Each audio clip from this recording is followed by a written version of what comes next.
blast through that door, Deborah. Steve, close the thingy. There you go. Close the thingy. That's the technical term. Got it, Les. I'll try not to be too loud. This is your first time here, isn't it? Okay. So, welcome, everybody. Remember how we used to do this? Ring the bell. Should we leave the front door open for a few minutes? Yeah. If it becomes too loud, we'll ask Xana to close the door, okay? So I want to welcome you all back to the Florence Unitarian Universalist Fellowship. There are many thanks to many people for making this happen this last year and a half. The production team. We've got Ray on our sound, we've got Jay in the back, who was ever faithful, Catherine always doing Joys and Concerns, Xana helping with Chalice, Rayma and Xana and other people. Thanks to those who have moved things out to make room and those that moved things back so we can have church. So everybody, thank you for your deliberate and kind contributions to our fellowship this last year and a half. Now we're back in business. And for the time being, we're going to ask that if we're sitting in the audience, we remain masked until we can all feel comfortable not. And I don't know when that's going to be, so let's just play it by ear, shall we? Okay. So I'm going to start this service, and for those of you who don't know, I'm Sally, and it's my pleasure to be up here. We start the service by offering our acknowledgement that the land we stand on, we gather on the traditional land of the first people of Florence, the Sayusla Indians. We honor with gratitude the land itself and the members of the Sayusla tribe, past, present, and future. Thank you. We are going to start our service by, should we sing a song? How about we do Spirit of Life? What a concept. For those that are here for the first time, this is how we start service every Sunday, okay? So stand as you are able and want to, and if you want to sing, put your mask back on, social distance if you need to. This is about taking care of yourself, right? I'm not going to tell you what to do except keep the mask on. So, Ray, you're going to tune it up. We're going to listen to Spirit of Life and sing along. The words are on the program for you that don't know the words. So, here we go. Here we go. Hit it. Hit it. If that's Jeff's recording, we might want to try a different one. Just kidding. Come on, Ray. Come on, Ray. Ray. He's no longer president. He's no longer president. It's all downhill from here. Got a little Latin tempo.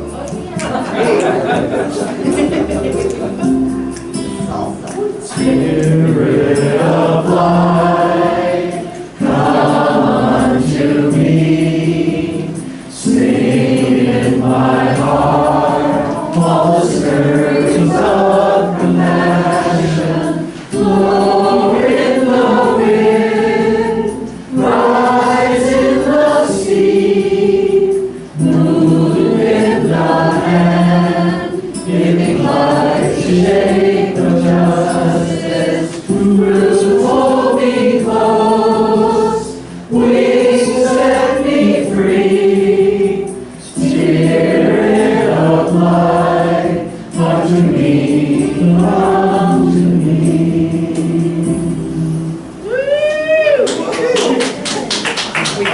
We did it. So is there anybody here today for the first time? Can't see you because you've got a mask on. Oh, really? Great. So we know Diana and Ashley. We've seen them around, but they're here for the very first time, right? So would you like to stand and say anything about yourself for all of us to get to know you?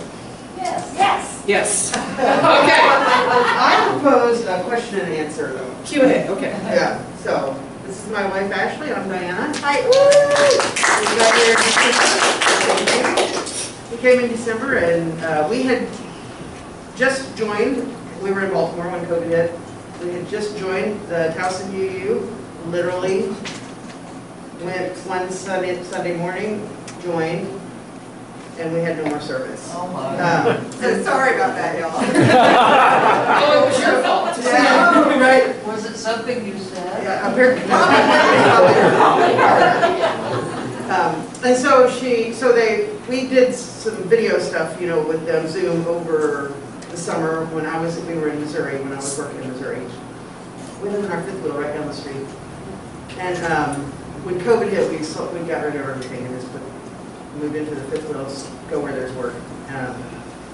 And so we got here and knew that y'all were here. We had already researched it, and so we just sent a letter and email and said we want to be involved. And so we started getting the And our email. background hadn't caught up to us yet. Right. So we all were on the mailing list. So, joke's on you. So you said there was a question, Diana? So what do you do for a living, Diana? I'm a nurse anesthetist. We're gonna- We welcome you. Thank you.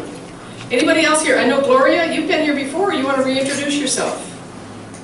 Or not? Yeah. How many Glorias are here? Moria. Moria, sorry, I'm so sorry. That's okay. Okay. Yeah, it's been certainly the year.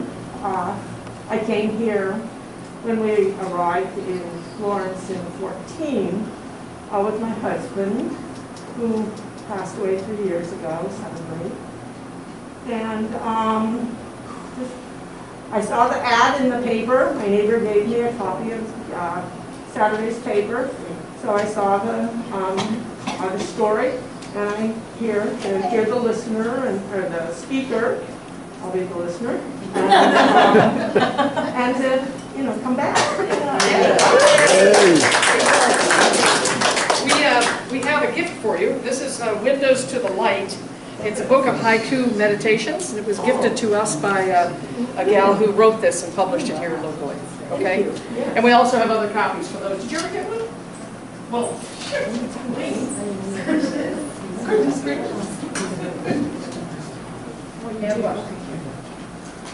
oh, to these guys? And to them? And to her? Oh my God. They only need one. There you go. There you go. There you go. Okay, so this is pretty cool, huh? So, thank you, Dean. That's very kind of you. Thank you, Dean. Thank you. So I know you've noticed in the newsletters all the great classes and offerings we're going to have, and please avail yourselves. Steve Young has been working diligently in the back with Deborah's wise counsel, if you will, and we now have a room in the back that will be our new library and will be our room for classes, small classes.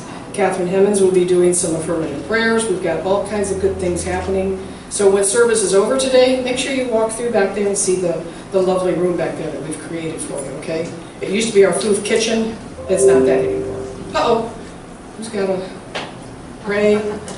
Is that going to go on all day long? Okay, fine. So anyway, Dean Shrock is our fabulous Dr. Dean Shrock, and he will be with us the first Sunday of every month going forward. And the Lovely White Show is here. He's got some books up here that he's written. You're welcome to talk to him afterwards. When we conclude today, we'll gather around in whatever format we can. We'll have a dialogue circle, if you will, and we can kind of deepen our understanding of what he shared today. So it's another way to kind of come close. There are themes each month that the UUA has selected that we follow. So the theme for this month is courage. So you'll see all of our speakers talking on some sort of a theme of courage. And I'm pleased to announce that Jeff Lovejoy will be playing live music starting the third Thursday this month, and then every first and third. He'll be bringing his keyboard in, and he'll lead us through Spirit of Life and maybe meditation and then the peace song. So we're glad Jeff's going to be with us. And then we've got a picnic. We're going to be doing picnics now at 11:15. We figure we can conclude service by 10:45, 11, have a little dialogue circle. People are going to gather out back and have a picnic. So when we're done in here, we'll go out and join them. So you're welcome to come to the picnic. Bring your own everything, chair, table, food, beverage, everything, okay? Masks not necessary, that's the great part. So what else? And so we put the happy hours on hold for a couple of months until picnics are no longer, just so you know. Got it. Are there any other announcements? Did I miss anything? We have a new board of directors under the tutelage and the steering committee of Deborah Jordan. She's our new president. Thank you, Deborah. Vice President Karen Hernandez, she's not here. Secretary Darlene, Treasurer Pam Gutler, Pam's in the back. So welcome the new board, as well as Xana. Who else is on the board? Judy. Catherine. One other, is that it? It's all women. Nothing against the guys. That's not You did a fine job, Ray. Don't worry about it. yeah. So at this time, I'm going to invite Raina to come forward. We're going to light our chalice.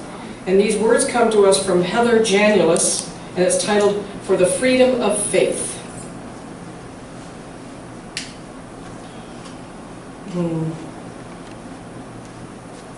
Perfect. Our prophets died for the freedom of faith. We are here in their spirit.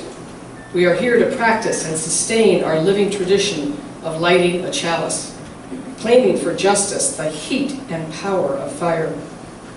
In our free faith, we are here, seeking freedom from despair, the freedom to be loved as ourselves, and the freedom to grow beyond imagination. We are here, gathered in the name of all that we find holy.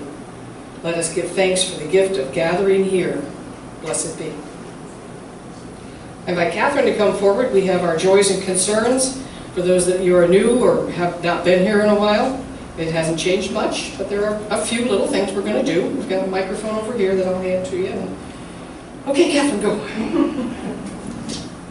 And will you put shells in for me? I will. Please? Okay. Or for whoever comes up here, actually.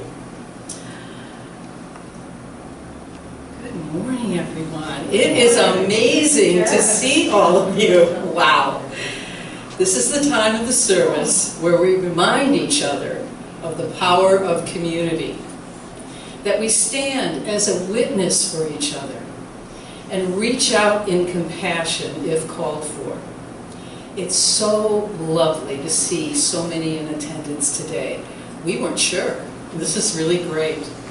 And what comes to mind is that church is a habit that strengthens our sense of community and supports our inner life if we let it. It's a mutual support. We get involved with FOOF activities, attend classes, get out of our comfort zone of sitting at home. In turn, we rekindle our relationships, make new friends, and feel a sense of belonging.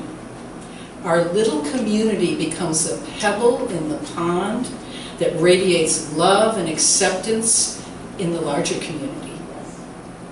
Take a chance.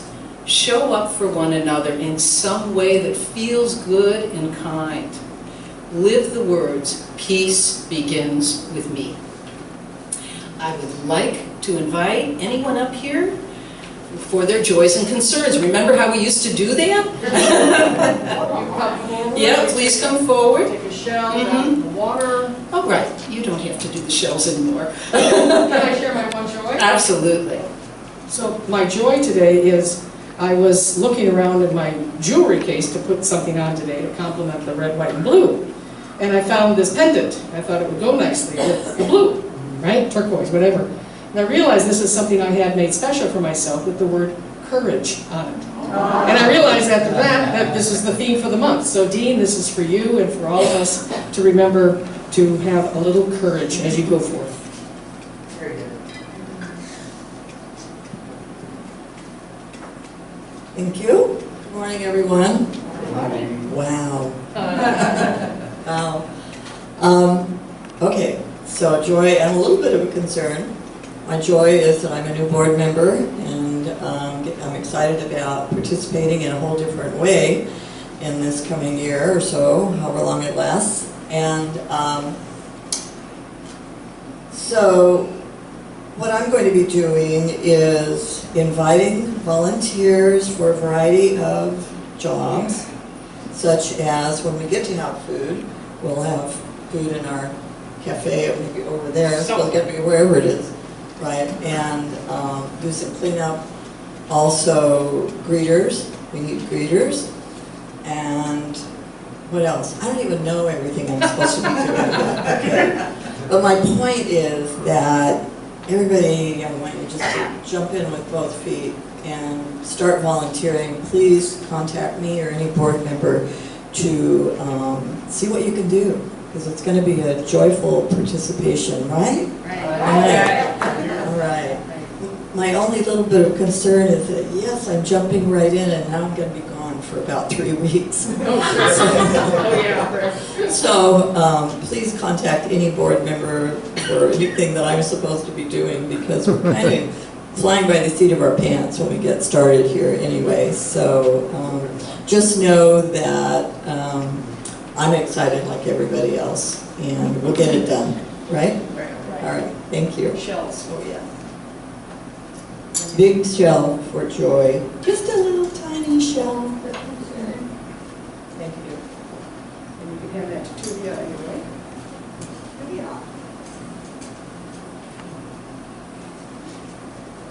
Thank you. So, maybe I'm breaking tradition here a little bit, but this is not going to be a joy. Put up your mouth so we can hear you. And this is not going to be a concern. It's going to be a blessing and a very, very important connection. Not too long ago, how the years fly by, I remember one very, very special and very, very poignant moment in our service when, towards the end of the service, there was a crowd of people at the door. It was Walter and his family on his very last day of being cognizant. And I remember they came here, and Walter was right here, and he was cognizant. He was aware of what was going on, and we blessed him and we expressed our love to him. It was Walter who started the Florence outdoor group, and then Walter was our president. There was one person who was here today that was very, very close to Walter. And I remember so many tears were shed. Deborah, you are a connection between what Walter has left for us. Walter started the Friends of the outdoor group, and Deborah took over. Walter was president, and now Deborah is our president. So I would like us all to make this connection. We have a president who has the past with her and the future going for us. This is a blessing for you, Deborah, and a call to all support our new president and our new board and Sally and all of us as we go forward into the future. So Sally, maybe you can drop a few shells in for this blessing we have for our president. And Ann is next. Ann, you okay? You can stay right. You can do it from there. Oh, exercises. We're not going to drop 7 shells, but I made a list. As many of you know, memory isn't always around. So first, for those that don't know, my partner Dave fell 4 weeks ago and went into the hospital, and he was at River Bend for 8 days and nights. He does have inoperable cancer. He started his radiation last Wednesday. And the outpouring of support, phone calls, cares, and caring from this group, not to mention a lot of other friends and family. If you ever hesitate to reach out to someone, do it. Because my first shell is to all the people that have reached out to me and helped. Just knowing there's someone there. Catherine, Miss Charlton, Care Committee, and Dean Shrock, who I talk to almost every day, who was a pillar of support. To all of those who kept FOOF online, that was even before this happened today, that was a blessing. And on 2 Sundays that I was sitting in Riverbend Hospital, I had my phone, FOOF was with me. So keeping it online was terribly important.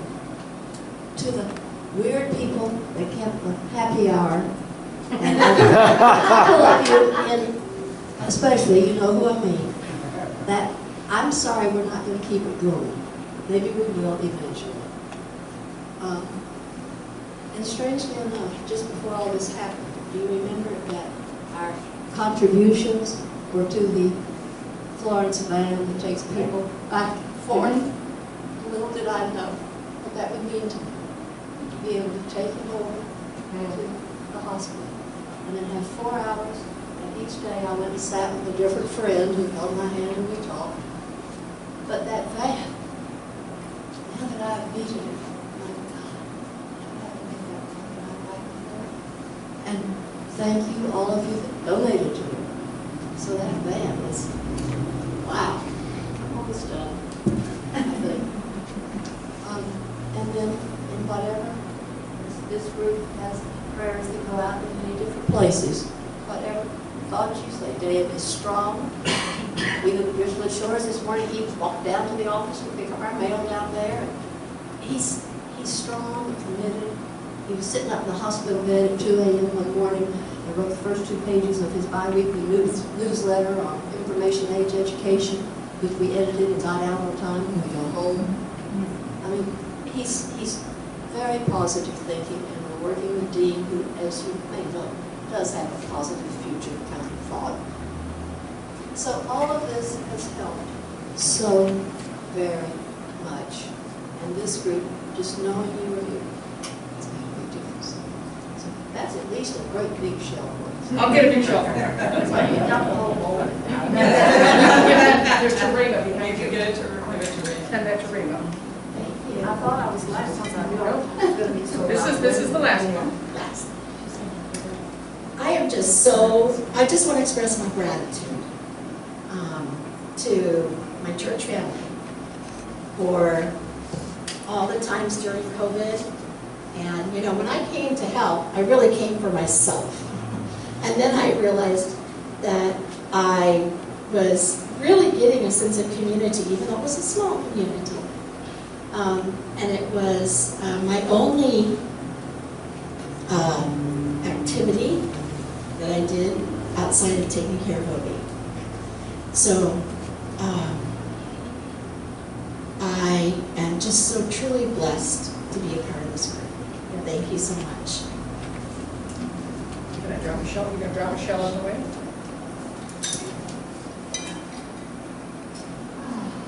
Thank you, everyone. It's so lovely to just see people up here again.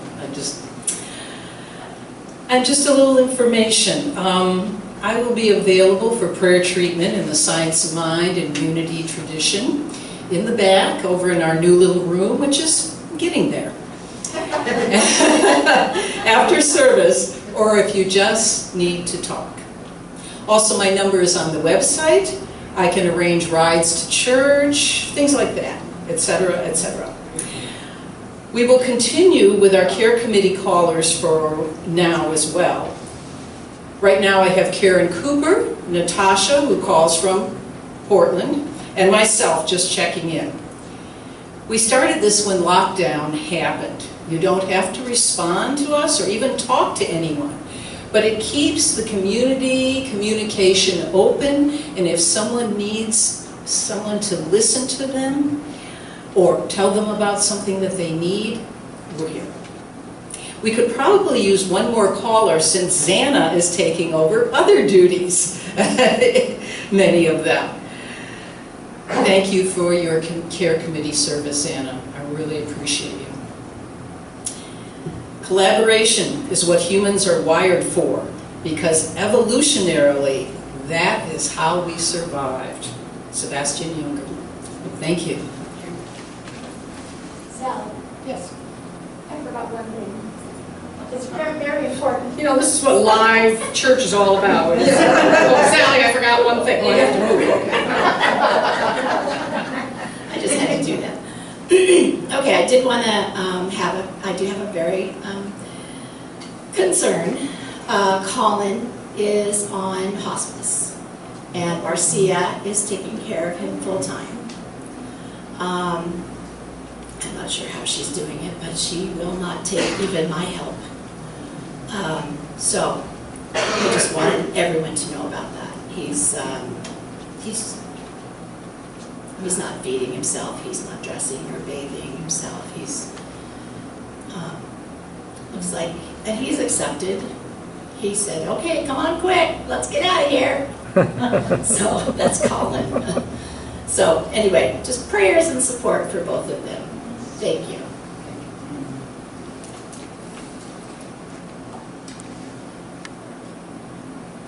I think we'll send something out private to everybody so you know where Marcia is. With an address, maybe you can drop a card. She loves handwritten notes. And Colin, okay?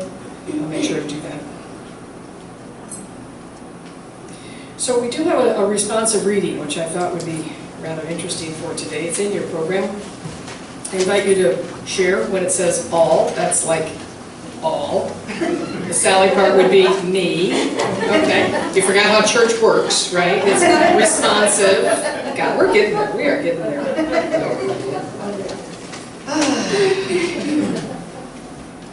We would go deeper. We would encounter ourselves we cannot even imagine today. We would become courageous. We would grow into life in congregations filled with different perspectives. We would know unutterable joy.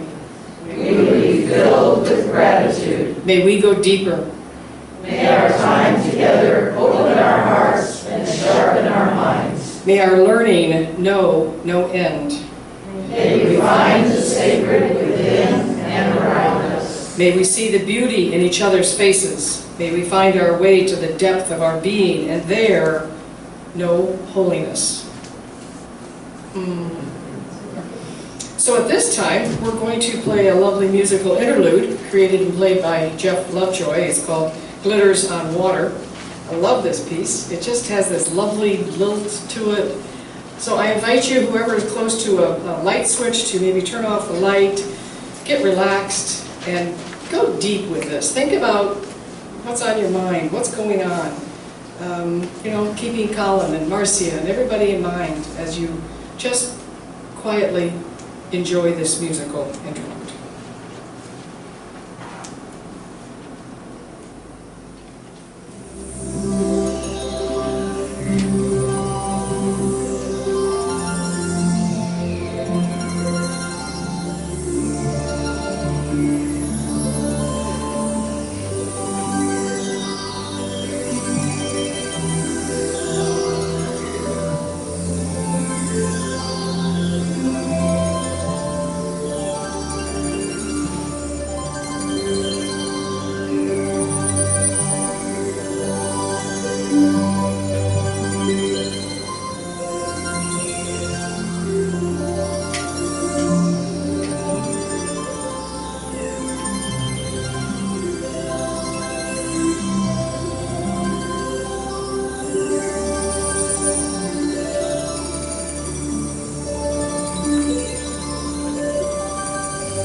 So as we turn the lights back on, I invite Dr. Dean Shrock to join me at the podium.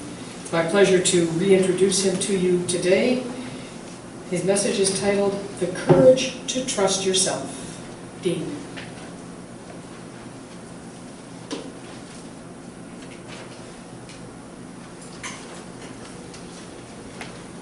I really appreciate Catherine's smiling and joy in particular. It's so nice to be back. So nice to see you all again. Thank you. And thank you, board, for inviting me to be more part of what you do. Yes. Thanks.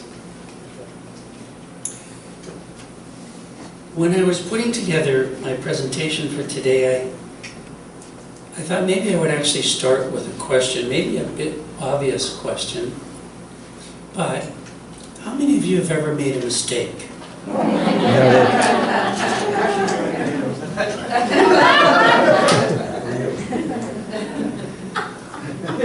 But whether it's the psychologist in me or just thinking about the idea of mistakes, I thought, well, for many of us perhaps the idea of we're worried about making a mistake because of some sense of being criticized or rejected or not fitting in.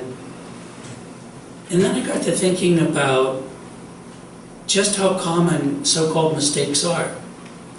And one of the things I learned through all of my schooling training, especially when I worked in the University Counseling Center, was here we are at the tender age of 18. And we're going to make a career decision for the rest of our lives. And what we found, as you might imagine then, is that when students would come in, thinking about why they chose the particular field of study they did is, I guess we could think of any number of reasons, but invariably, they would change their mind. They weren't sure this was the field they wanted to study, the career they wanted for themselves. And so we had to help them think more about who they really are and then find something that really did suit them rather than some arbitrary or more arbitrary choice about a particular career that seemed appealing. And so in my case, I started out in the School of Engineering. I actually had a scholarship. And I was as certain as I could be at that time, that's what I was going to do. And after, I was fortunate, by the way, we had what was called cooperative education, where you worked and studied in that field, so that it took another year, but the real advantage, as I discovered, was then you get a much better sense of, do you really want to do this? And I discovered that that didn't suit me particularly at all.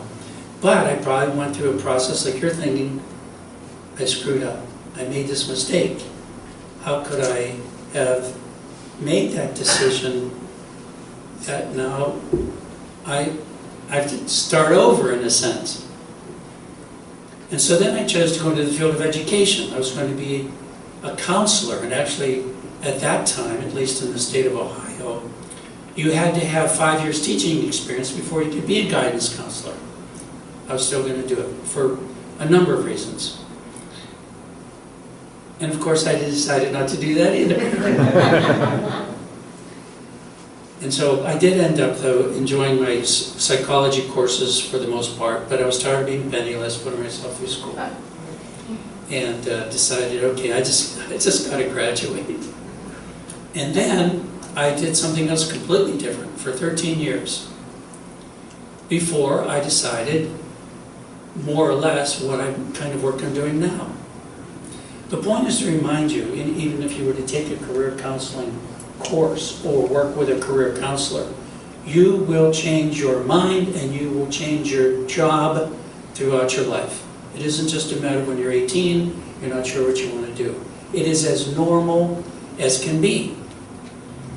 And so it's really, I think, sometimes what I call the school of hard knocks. We have to sometimes discover it, sometimes in difficult ways, what's important, what matters, what makes our heart sing.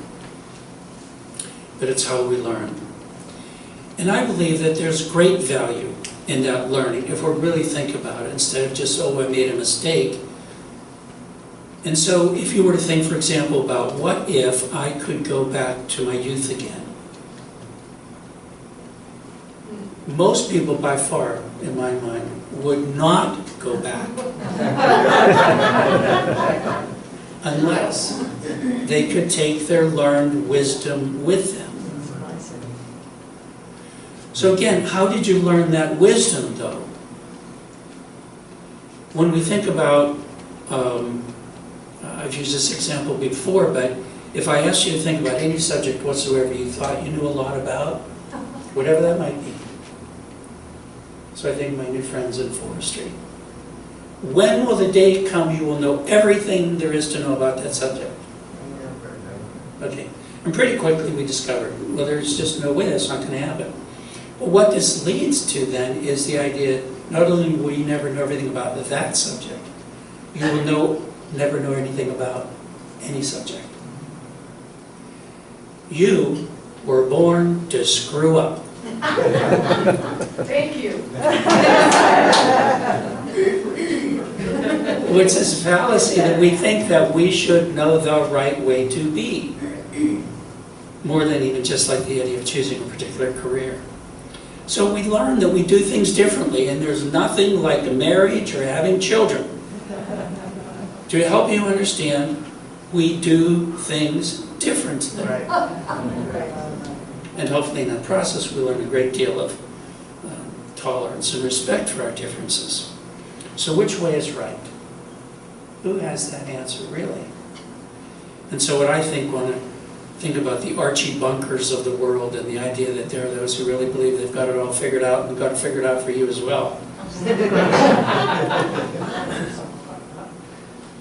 That obviously there's a whole lot of different ways to skin the cat. So, another way I like to think about it, because the idea of raising children is just such a challenge. You know, but I've used this example before, but when I think about the question, what's the shortest distance between 2 points? You know, we want to say a straight line. But of course there are no straight lines in life. So on the way from point A to point B, you know, that line kind of looks like this, doesn't it? And when things are really, really going great, do you tell yourself things will always be great? When things are really not going well, aren't you much more prone to say things are not going well and they're not going to go well? Okay, so I think we lose perspective in that process. And that's where I'll bring back this reminder of raising children. Because when I work with cancer, I would use this example. We're faced with something very difficult. If you can raise children, and with the age people I was working with, you have raised children, you can do anything. Again, to help you keep perspective, it's not like I'm screwing up, I'm learning, if you can appreciate that even more. So, here's where I want to introduce, though, a bigger picture. One of the things that has been a challenge for me in my life, but I appreciate that certainly now, is, you know, being trained scientifically is coming to terms with a bigger picture. And that's what's so valuable about a group like this. That you have the opportunity to really think more about what you believe, what's important, and ask big questions like, who am I? Why am I here? Where am I going? And when I think about even science tries to discover the origins of the universe or a God particle and so forth, my opinion very strongly is science can and will never understand the bigger picture because of its reliance on the physical, and things have to be objectively measurable.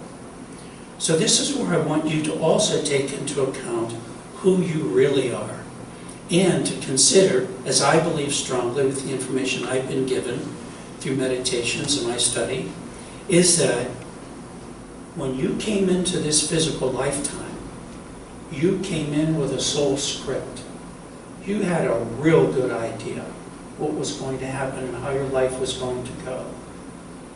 The crazy part of this, but part of the deal, is that you come in and you have that erased from you, so that when you're here you don't come in with that plan, and then you get to experience life and the ups and downs and so forth as you experience life. Also to remind you that whether we call them guardian angels or any kind of spiritual assistance, there is a huge hierarchy of those not in the physical who are assisting you at all times. In fact, with the information I've been given, I almost felt like I wasn't in control. That's how much help we have in fulfilling our soul script. So again, coming back to the idea, are we screwing up? Did we make a mistake? Is, again, I would remind you and have you think about that you indeed came in with this plan, and almost certainly you're doing quite well in following that purpose or plan. And also what was interesting for me when I was writing my book, Why Love Heals, and trying to understand what love is and why it would heal, I was able to look more closely at quantum physics. And I don't want to pretend to understand it, but let's see if anyone thinks they really understand it. I can tell you right now they're mistaken. It's just too different from what at least we currently believe, generally speaking, in physics. So anyhow, one physicist in particular, Dr. David Bohm, who I've been following even more now, because he's out with a whole new series of thinking about the infinite and what is that all about? And if we're really honest, I love the word ineffable. The idea is if you think you can understand the infinite, you can't possibly, it's infinite. And so I think that's where we need to be more careful and maybe not so tough on ourselves. Is just a picture is so big you couldn't possibly understand it if you tried. Although I would encourage you, and I will yet before I finish today, to meditate or ask your dreams and go inside for potential answers, at least for these bigger questions, or actually questions about anything whatsoever. And so I made this note. I believe it's actually all about the joy of discovering your infinite nature. The purpose historically of meditation is actually to discover the truth of who you are. And as best I can understand it, it's that like a conclusion in quantum physics that everything is connected. And that we are one with all there is, whatever you want to call that. And I know that when I was looking into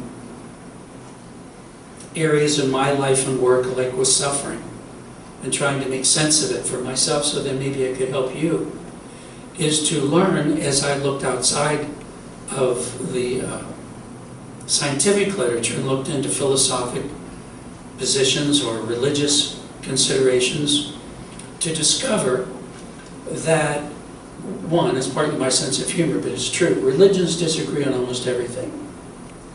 So there's another thing that could make you not very trusting, is, my God, how can they not even agree on what God is or why we're here?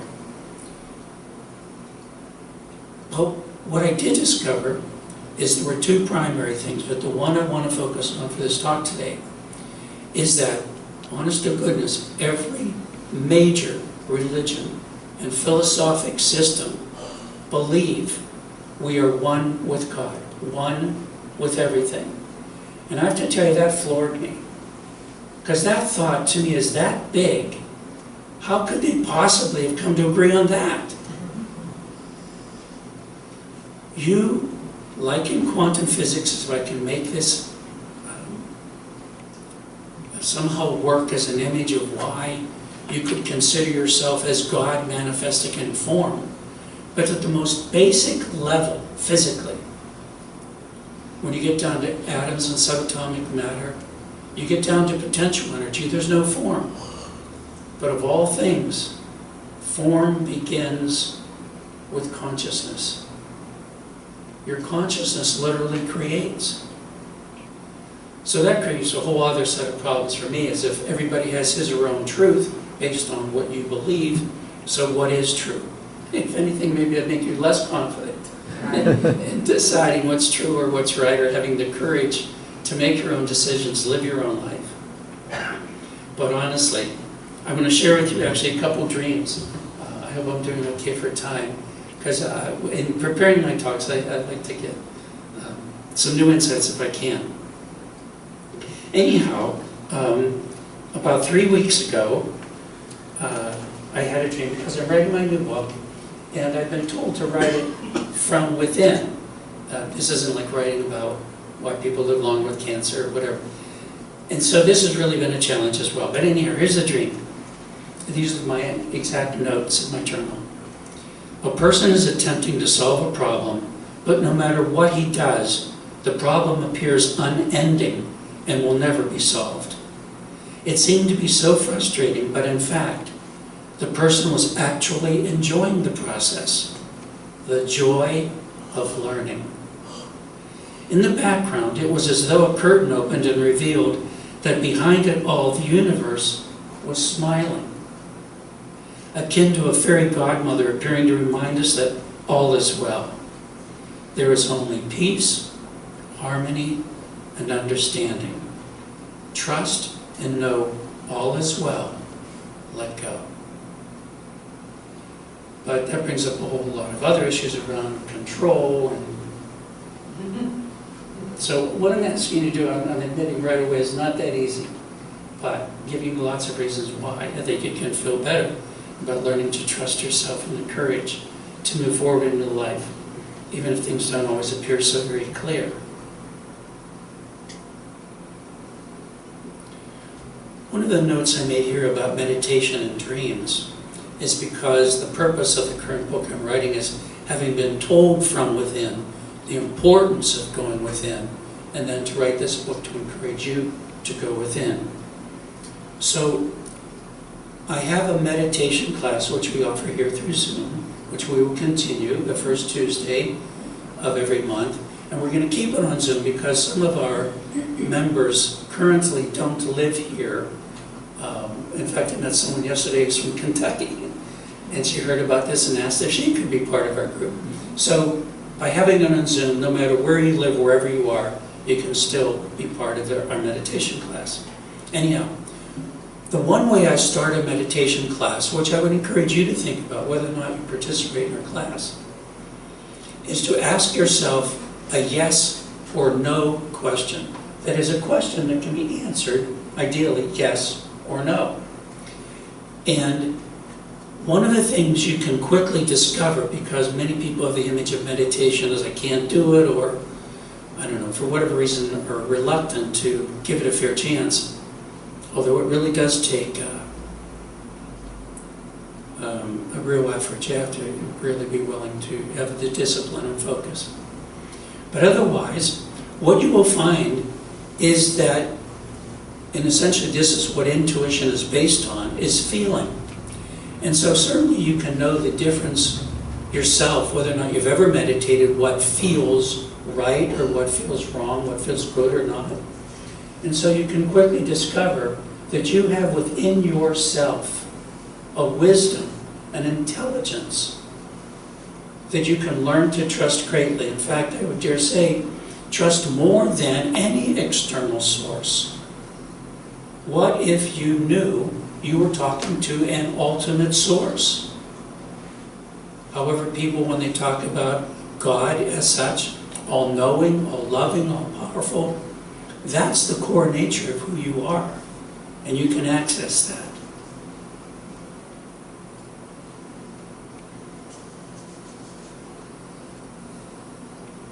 So I think I'm going to just end up with one more statement before we run out of time, and then I'll already remind you about some of the other services we're going to offer here. So, whenever you may feel inadequate at times, or unworthy, not quite sure, up to the task, don't fit in, I want you to think about this, that every one of us is unique and important. You really can learn to trust yourself, because God don't make no junk. We're all special, and we can all access that inner wisdom. So I just want to remind you, not only are we going to continue with the meditation classes on Zoom, but on the second and fourth Tuesdays of every month, I'm going to begin a health-related class. We're calling it Mind, Body, Spirit, Health and Wellness. And we will do it here in person, which is actually what I prefer. There is no charge for this, so from 5 o'clock to 6:30, starting, I guess, next week. We're going to meet here, and you are certainly all invited. Anyone, this is open to the public, but I certainly welcome you to join us for that. Also, as a reminder, because of the virus, we had to cancel the Living and Thriving wellness class series that I was teaching last spring. And we're going to continue that in October. Instead of having the evening classes, that we're just going to do it on one Saturday, October 9th. And in the morning, we'll review the 4 classes that we had to begin with. And then in the afternoon, we'll do the 5th and 6th classes, which will conclude that series. Then in November, because I really wanted to get back to teaching a new program each year, and especially because I'm writing the new book, I'm calling it a Day of Self-Love. So on November 13th, and this information is in the newsletter,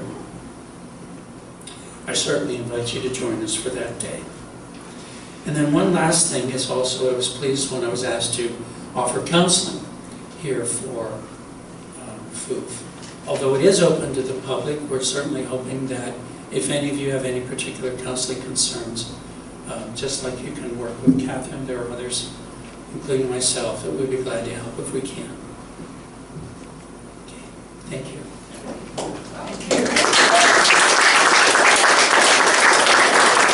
I was going to tell you one more dream. I was going to tell you one more dream. Take all the time you want. Okay, you know, it's interesting because I asked for information about this talk. Yes. You know, and it's a way to remind you, you can do this. I'm not unique this way. There was a time in my life, if I'd been sitting in the audience to hear me, I would have thought this is stupid. But I need you to know that you can do this. You can learn to get information from other than a source that we tend to rely on more scientifically. So let me do this, show you. So I asked for information about trust. I was going on a hike with a woman I didn't know that well into the woods. As the woods became thicker, I was aware that I was a little scared, not knowing where I was going, and the path becoming less clear. As it became darker and the path truly less clear, eventually I couldn't see where we were going at all. It was too dark. I hadn't thought to bring a flashlight, but I asked if she had one, which she did. This helped, but the path was still not clear. I was glad she had thought to bring a flashlight. Then we saw others coming toward us with their flashlights. Their lights blinded me a little, but made me realize there was a path. And soon after, we came to a building where they sold food. I hadn't thought to bring food either. I wasn't very prepared for the hike. But it seemed that everything I needed was there when I needed it. I was being provided for. Thank you.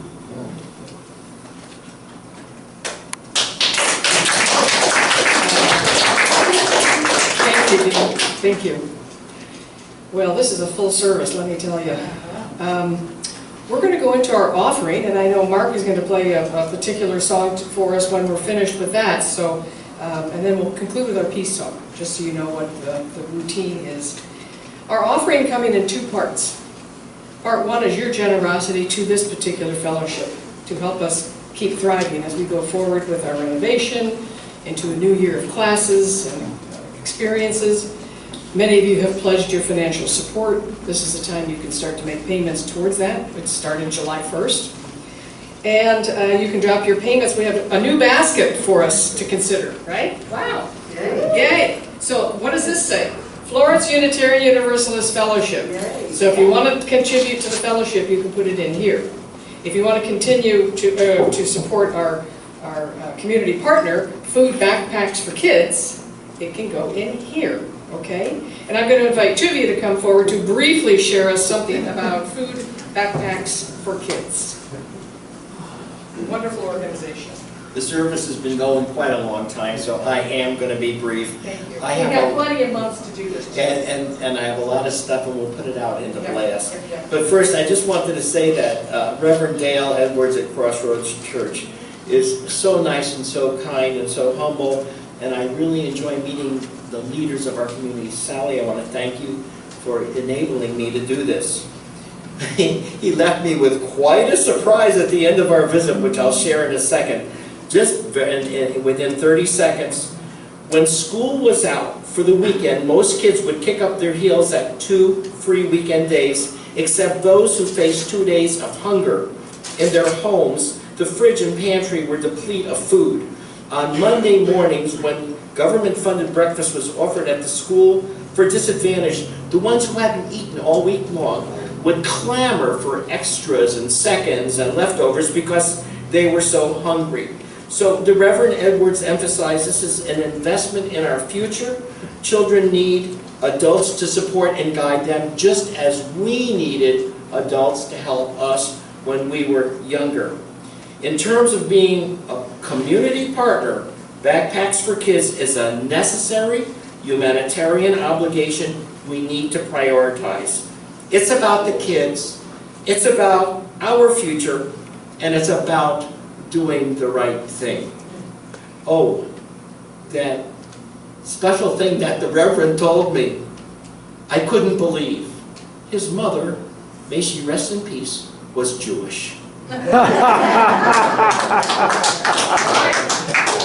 there you have it. So we're going to pass around our basket, and I've asked Judy, who's going to help on this side, and Catherine on this side. Again, if you'd like to contribute to the church, here, to Backpack for Kids, here. And there's some money in here already that we've been collecting quietly on the side. So, and don't feel obligated. This is just an opportunity to share if you are able.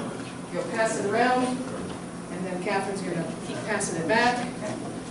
And Mark, why don't you come on up and tune your guitar? And Mark's got a special song. Maybe you can share with us what this song is about. Yeah, I can do that. We try to do two things at once. He won't start playing yet, but come on up here. As long as you sing while you're giving money. Okay. Okay, well, to paraphrase Jack Parr, as I was saying before we got interrupted,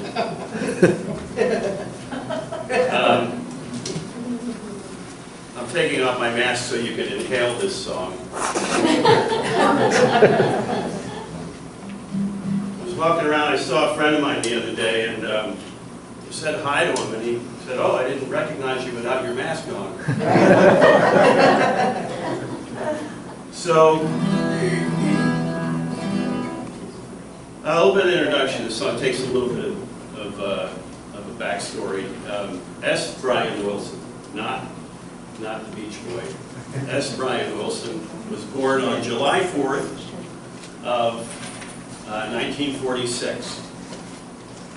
And it's a little bit about it in the song. He ended up going to Vietnam and came back with a completely different mindset. But I go to September 1st of 1987, Concord Naval Weapons Station in California. He was about to go on the tracks there to block, there was a group called Nuremberg Actions and the Witness for Peace and the Veterans for Peace, and they were going to do what they had been doing for months, witness on the tracks, kneel on the tracks, so that the trains would have to stop that were bringing incendiary devices to drop in Central America, to El Salvador and Nicaragua. And before he got on the tracks, he said, "You can't move the train without moving my body." Well, the train didn't stop. The two men on, one of them was Duncan Murphy, who was a World War II vet. I can't remember the other, was a religious leader on the other side, were able to jump out of the way. Brian didn't quite make it in time. And the train ran him over, lost his legs. I wrote this song. 4 days later, we had 10,000 people there for a rally. And I taught him all the song. I'm going to teach you, it has a chorus. Well, yeah, it has a chorus that goes like this. You can't move that train. You can't move that train. You can't move that train without moving my body. Think you can sing that with me? Yes. You can't move that train. You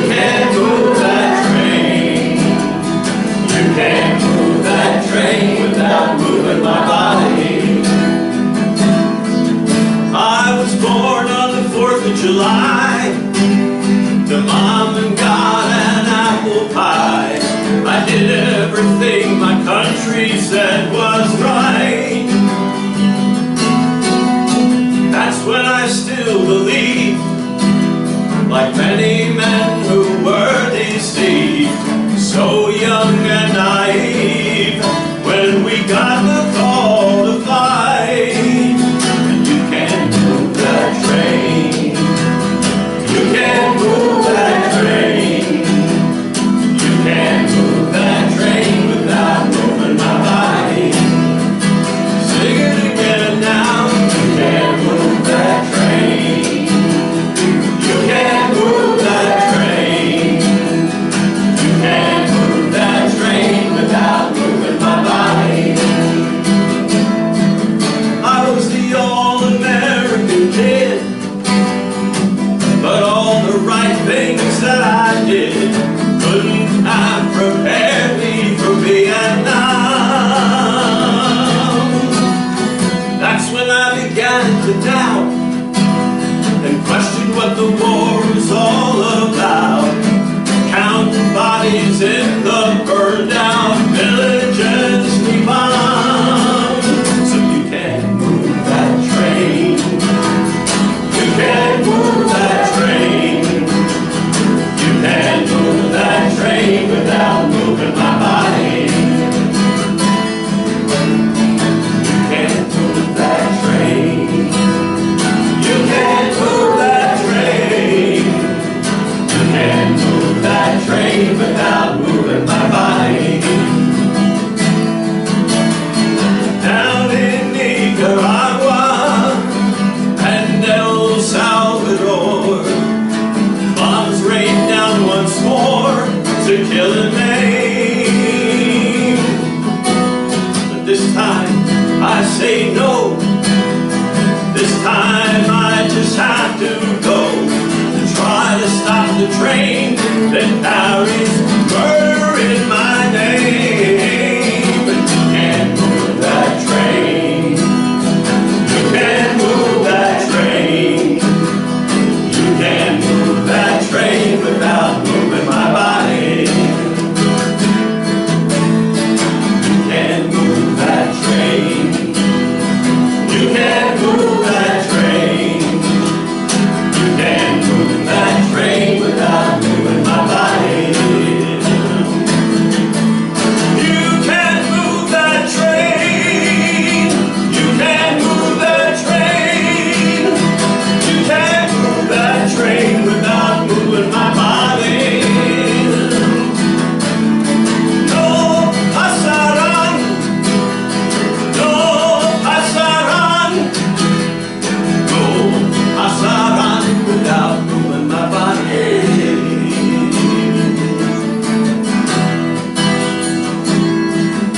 Brian went on his prosthetic legs. He went all over the world where there was war, where there were hot spots, and he spoke his truth and continues to do so undaunted. You can't move that train, you can't move that train, you can't move that train without moving my body.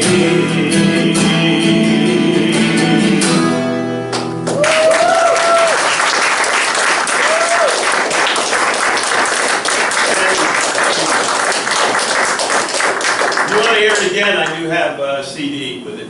And brought some with me. Wow. Wow, I know we're celebrating the 4th of July, and that brings a whole new meaning to it, doesn't it? Yes, it does. Wow. Thank you, Mark, truly. Thank you. Come back anytime, okay? I invite Raymond to come forward as we extinguish the light in our chalice before we sing our peace song, which seems appropriate. This is by Deborah Burrell, titled Kindle New Sparks. We have basked in the warmth and the beauty of this flame and this community. As the chalice flame is extinguished, let us carry its glow within. Let us kindle new sparks within these walls and beyond. Two of you, would you like to come on up and lead us through our peace song? I'm going to leave it up to you. I might suggest that we just stand where you are and sing the peace song. If you feel you want to gather in a circle, I'm going to let the spirits move you wherever you want to go. Do the circle. Just be respectful of those who might need social distancing, whether we hold hands, I'm going to leave that up to you. Just be, again, very respectful, okay? Here.